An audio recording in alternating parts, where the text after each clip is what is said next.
Let me show you how we can use the tagging feature on POCO F7 Pro.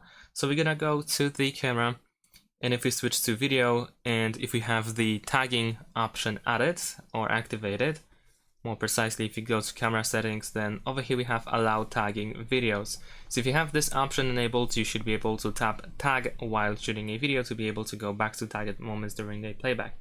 So if I start recording a video, you can find these tags over here in the top right corner. As you can see, we have this icon.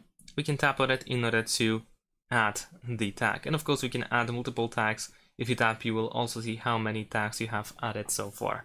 So now let's stop recording and let's go back to the video, and over here, as you can see, we have the same tag option. So this allows you to quickly go to the selected moment that you have tagged while recording a video. And that's pretty much it. Thanks for watching, leave a like and subscribe to my channel, and see you in my next videos. Bye!